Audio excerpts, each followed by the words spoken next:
What's going on, everyone? Colin Wilson here. I wanted to show you how to pair your phone to a new Acura MDX. This is going to be the same to as far back as 2015 all the way to the 2020s. The systems have changed a little bit, but the process is the same throughout those models. Let's jump right in.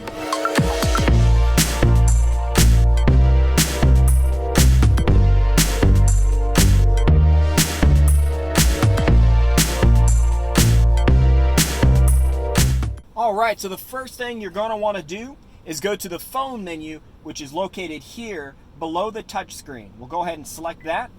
Next, we're going to take out our phone and go to our settings. Then you're going to find your Bluetooth settings, and you're going to want to make sure your Bluetooth is on and that the car can discover your phone. Now, on the upper screen, we're going to use the wheel to rotate up to yes and press enter. We've already made sure Bluetooth is on, so we'll hit OK. And now it's going to search for the phone.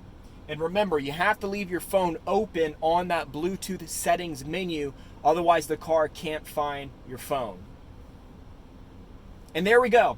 The car just discovered my Samsung, so you're going to use the wheel again to select enter.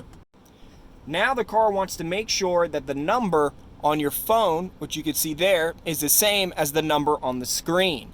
If it is, you're going to hit the OK or pair on your cell phone. After the car successfully paired on your phone, you're going to want to go through and click allow to each of the pop-ups that pop up on your phone. This gives the car permission to access your phone calls, your phone book, and your text messages. You have to do that in order for it to work properly. Now on the upper screen, it's asking about automatic phone synchronization. You're going to select on for this.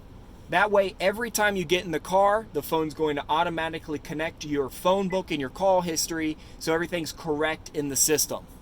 So there we have it.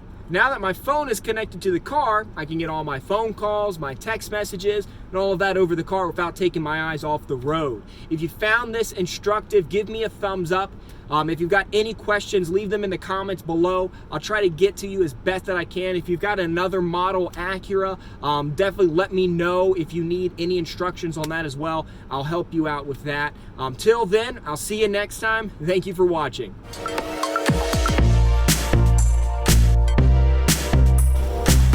Colin here. Don't forget to subscribe.